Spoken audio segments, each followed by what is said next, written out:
Et si une poudre de fée magique permettant d'obtenir des muscles herculéens existait réellement?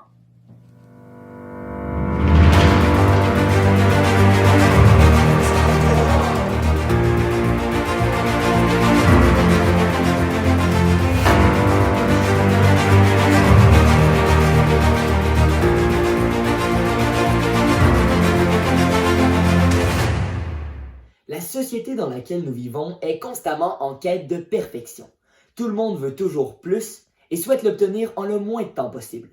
Ainsi, des entreprises ayant flairé cette volonté de la population ont décidé de développer des solutions miracles pour permettre aux gens de se donner les moyens de leurs ambitions, parfois démesurées.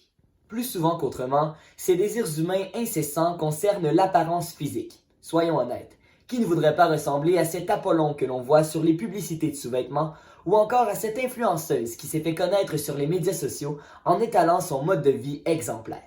Pour espérer atteindre ces standards de la société, hommes et femmes foncent dans les gyms et se dotent de toutes sortes de régimes dans l'objectif de se satisfaire physiquement. Et comme si ce n'était pas assez, ils se mettent à consommer des BCAA, de la créatine, du pré-workout et toutes sortes d'autres poudres protéiques qui, semble-t-il, leur permettront un jour de se regarder dans le miroir et d'y voir leur corps de rêve. Et parlant de rêve, n'est-ce pas la seule chose qu'il est possible d'acheter avec ces gros pots arrondis? Du rêve. Notre équipe s'est penchée sur la question afin de déterminer une bonne fois pour toutes si les suppléments alimentaires sont, ou non, de la poudre aux yeux. Dans le coin gauche, pesant 163,5 livres, Élie Duquet, 22 ans. Il s'est entraîné sans supplément pendant une période d'un peu plus d'un mois. Il était bien déterminé à démystifier l'univers de ses poudres protéiques. Son vis-à-vis, dans le coin droit, Michael Fréchette, 22 ans. Sensiblement du même poids, ce jeune homme s'est entraîné avec des suppléments pendant un peu plus d'un mois également. Il souhaitait raffermir sa silhouette à l'aide d'une poudre de fée. Motivés comme jamais, nos athlètes ont préféré écouter les conseils de professionnels et commencer par établir leurs besoins. On ne suggère pas, on regarde le volume d'entraînement, on regarde le besoin d'un athlète. Monsieur, madame, tout le monde qui va au gym une fois par semaine, 2 fois par semaine, 3 fois par semaine, n'a selon moi aucun besoin de suppléments alimentaires. Le moment où est-ce qu'on va avoir besoin de donner des suppléments alimentaires à un athlète, c'est où ce que l'alimentation ne suffit plus par rapport à ses dépenses énergétiques, par rapport à ses besoins énergétiques.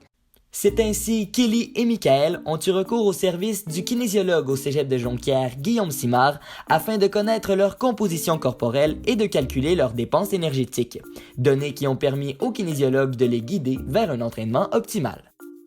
Et qui dit entraînement optimal doit nécessairement parler d'alimentation équilibrée. C'est une donnée cruciale pour n'importe quel type d'entraînement car comme le stipule la nutritionniste Mallory Munger, aucune poudre protéique ne peut remplacer un aliment. Ça remplacera jamais un aliment parce qu'il faut toujours se dire qu'un supplément, c'est toujours pris comme indépendant d'une matrice alimentaire. Quand on mange un aliment, il y a des vitamines, des minéraux, des glucides, des protéines, des gras. Tout ça mis ensemble, ça fait que l'absorption puis la digestion est vraiment mieux que quand on le prend tout seul. Fait que c'est sûr que ça remplacera jamais un aliment. Par contre, la protéine de petit lait, exemple, après un entraînement, oui, ça fonctionne bien. Si, admettons, c'est notre collation post-entraînement à ce moment-là, puis, tu sais, qu'on a... En fait, la collation post-entraînement, elle est indiquée si on a un entraînement, tu sais, d'assez haute intensité, au moins 1 heure, puis qu'on n'a pas de repas dans l'heure qui suit notre entraînement. Nos 2 hommes ont donc choisi leurs aliments de sorte qu'ils contiennent exactement le bon nombre de nutriments. Parfois ça a été facile, d'autres fois plus difficile.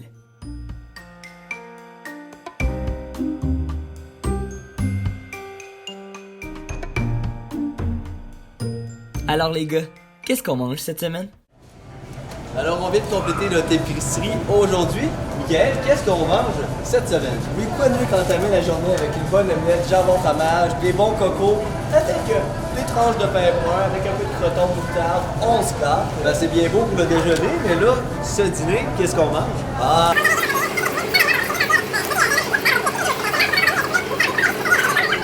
Ben alors, Michael, reste plus qu'à les payer.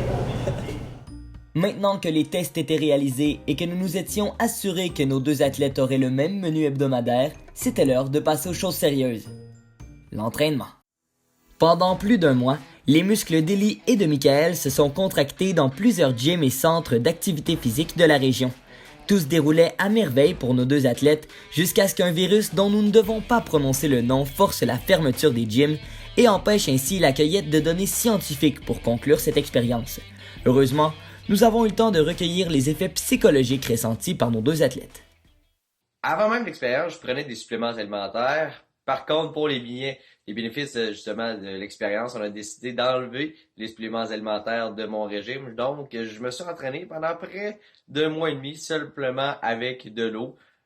J'ai pas vraiment vu de différence par contre avec le avant, lorsque je prenais des BCAA, des protéines, des pré-workouts, pendant l'entraînement ou même là, je prenais simplement de l'eau. Donc, j'ai pas vu de baisse d'énergie nécessairement. Pour ma part, j'ai ciblé principalement 2 types de suppléments. On parle des BCAA et de la protéine de petit lait. Du côté des BCAA, ils ont comme vertu d'augmenter l'énergie de celui qui l'utilise au courant de l'effort physique. Du côté de la protéine de petit lait, ils servent à renforcer les muscles à long terme. Pour ma part, au courant des 6 semaines d'entraînement, je n'ai pas remarqué de réels changements, autant au niveau de mes performances qu'au niveau esthétique. Il serait donc indiqué de consommer des suppléments uniquement lorsque l'entraînement suivi est de haute intensité. Les professionnels rappellent d'ailleurs que la priorité des vendeurs de ces produits demeurera toujours d'engendrer des profits. Quand on rentre dans un magasin de suppléments, je n'aimerais pas de nom, mais tous les magasins sont... On rentre, puis il y a des montagnes de pots de toutes les grosseurs, tous les formats, puis toutes les couleurs. Puis souvent, même l'image qu'il y a sur le dessus des pots va être justement à l'effigie des gens qui sont très musclés, qui sont très cotes. Donc, c'est sûr que ça vient directement cibler les gens qui rentrent dans ces magasins-là. Il y a beaucoup de suppléments qui sont présents sur le marché qui sont malheureusement pas supportés par la science ou très peu. Puis il y en a juste une partie finalement dans tous ces suppléments-là qu'on retrouve dans les magasins qui sont réellement supportés par plusieurs études. Il a également été constaté pendant l'expérimentation que les usagers des salles d'entraînement ne connaissent pas totalement ces produits. Nombreuses sont les opinions divergentes. C'est du temps emprunté des suppléments. Là. Ça sert à rien, puis c'est vraiment... quand tu es jeune, tu penses pas au plus tard, puis ça peut amener des conséquences très graves.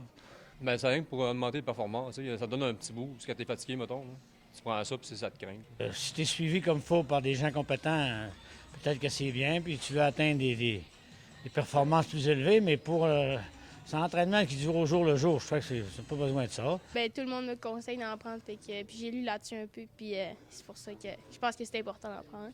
133 milliards de dollars US. C'est le montant total des ventes enregistrées par l'industrie des suppléments alimentaires en 2016, selon la firme Zion Market Research. Selon cette dernière, ce chiffre pourrait grimper à 220 milliards de dollars américains à la fin de cette année. Plusieurs centaines, voire milliers de dollars.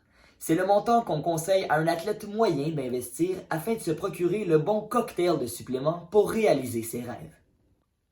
Moins de 10 dollars. C'est la somme d'argent que vous devrez débourser pour une simple gourde. Objet qui, combiné à une bonne alimentation, devrait vous permettre de vous hydrater assez bien pour atteindre vos objectifs. 1. C'est le nombre de conseils que nous tenons à vous donner pour l'avenir. Prenez bien le temps d'identifier vos besoins et ne cherchez pas la solution miracle. Après tout, Apollon n'a pas bâti son corps en une seule nuit.